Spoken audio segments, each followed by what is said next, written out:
2020 미국의 선택의 날이 밝아오고 있습니다. 이미 주사위는 던져졌습니다. 미국민 유권자들 가운데 9,400만 명이 이미 투표를 마쳤기 때문입니다. 도널드 트럼프 대통령과 조셉 바이든 민주당 대통령 후보가 마지막 순간에 어디를 가고 있는지를 보면은 그곳이 바로 최후 승부처임을 알 수 있을 것 같습니다. 두 후보는 상반된 선거전을 펼쳐왔습니다. 도널드 트럼프 대통령은 그야말로 강행군의 연속이었습니다. 11월 첫날 미시간, 아이오와, 노스캐롤라이나, 조지아, 플로리다, 그리고 선거 전날인 오늘은 노스캐롤라이나, 펜실베니아, 미시건의 두 곳, 위스콘신 등에 하루 5군데씩 대규모 유세를 벌였습니다.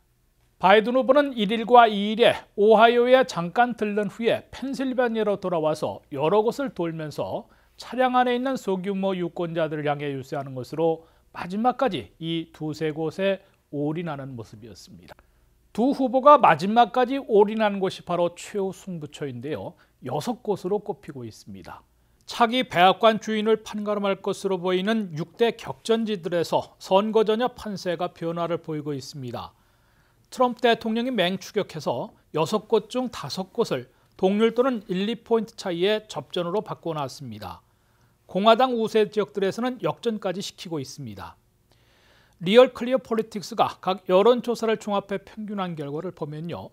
경합지 전체 지지율에서는 바이든 후보의 우세가 3.4포인트에서 하루 이틀 사이에 2.7포인트로 줄어들었습니다.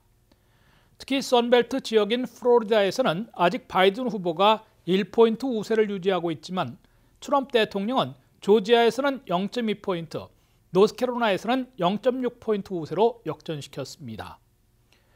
러스트벨트, 쇠락한 산업지대인 오하이오에서는요. 트럼프 대통령이 1.4포인트로 역전시켰습니다. 최후 승부처로 꼽히는 펜실베니아에서는 바이든 우세가 4.3포인트에서 2.9포인트로 좁혀졌습니다. 트럼프 대통령은 이 러스트벨트 지역에서 오하이오와 펜실베니아 이 두 곳을 이기면은 재선 가능성을 크게 높이게 됩니다. 이제는 트럼프 대통령과 바이든 후보가 선거 당일인 내일 270명을 어떻게 확보하느냐, 그 방법을 어떻게 찾고 있는지를 보시는 것이 관전 포인트라고 할 수 있습니다. 특히 개표 시간대별로 이 경합지들의 승부가 어떻게 나는지를 지켜보는 것이 시청자 여러분들에게 누가 백악관 주인이 될 것인지를 알아보는 주요한 관점이 될 수가 있습니다. 내일 선거 당일인 내일 저녁 7시에 버지니아를 비롯해서 플로리다, 조지아 등에서 투표가 마감되고 개표가 시작이 됩니다. 바로 이 두 군데 경합지에서 승부가 어떻게 나느냐에 따라서 차기 백악관 주인이 갈라질 수가 있습니다. 선거 당일인 내일 저녁 7시에 버지니아를 비롯해 플로리다, 조지아에서 투표가 마감되고 개표가 시작됩니다. 그런데 바로 이 시간대에 두 곳의 경합지에서 승부가 납니다. 29명의 선거인단이 걸린 최대 표밭 플로리다에서 누가 이기느냐에 따라서 그야말로 차기 백악관 주인이 갈라진다고 해도 과언은 아닌 것 같습니다. 만약 플로리다를 트럼프 대통령이 이기게 된다면요. 29명을 확보해서 기존의 아성으로 꼽힌 지역을 플러스하면 198명의 선거인단을 확보하게 됩니다. 270명에는 한참 모자라죠. 그런데 바이든 후보가 만약 플로리다를 이긴다면요. 상황은 급변합니다. 바이든 후보는 기존 확보한 선거인단에서 29명을 더할 경우에는 288명으로 270명을 훌쩍 넘기면서 대통령 당선이 유력해지는 것입니다.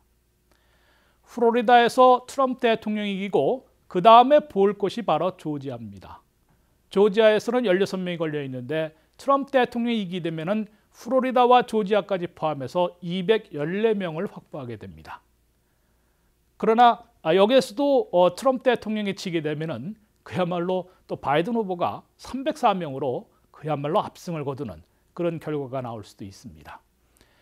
바이든 후보 측은 바로 이것을 노리고 있습니다. 초반부터 또 대형 표밭에서 승리를 하면 트럼프 대통령이 이의 제기를 못할 정도로 압승을 거두겠다라는 최후 전략이라고 볼 수 있습니다. 만약에 이 두 군데를 모두 트럼프 대통령이 가져가게 된다면요. 그 다음 개표지를 봐야 합니다. 바로 내일 저녁 7시 30분인데요. 여기에서는 오하이오와 노스캐롤라이나가 개표하게 됩니다. 오하이오에는 18명의 선거인단이 걸려 있습니다.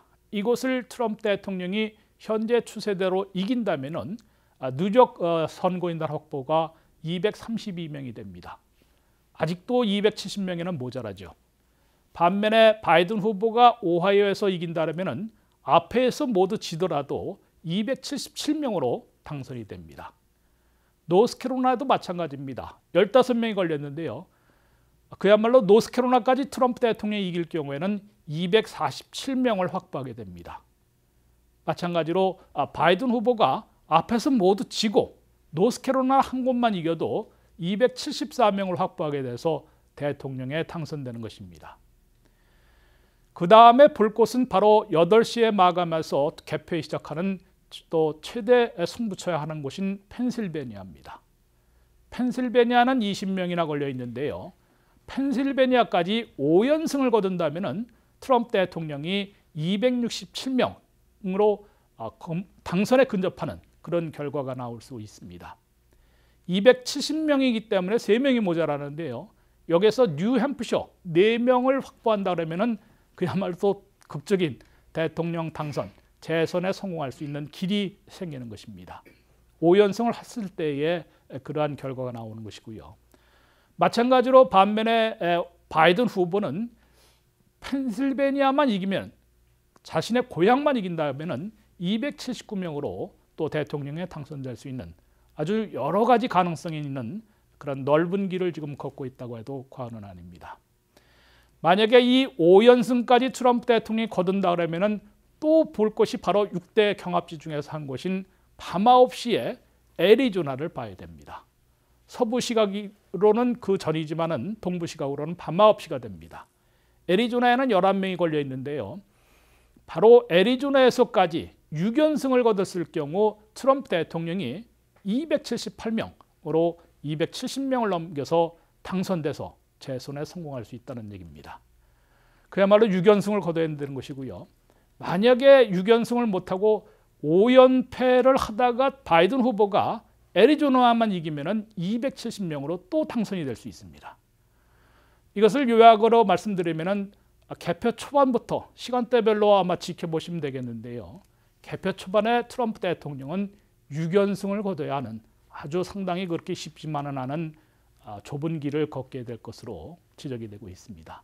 반면에 6대 경합지들에서 바이든 후보는 아무 곳이나 한 곳만 이기더라도 대통령에 당선되는 매우 유리한 입지에 올라와 있다고 할 수 있습니다. 그런데도 아직도 바이든 후보의 낙승을 장담하지 못하는 것은 이들 6대 경합지들이 모두 동률 또는 1, 2포인트의 초박빙 접전을 벌이고 있고 여론조사 결과는 사실상 믿기가 좀 어려운 그런 엎치락뒤치락하는 데다가 서로 다른 엇갈린 여론조사들이 쏟아지고 있기 때문에 최후 개표 결과를 지켜봐야 될 것으로 지적이 되고 있는 것입니다. 이러한 관전 포인트들로 해서 내일 차기 백악관 주인이 누가 될지를 지켜보시는 것이 좋을 듯합니다.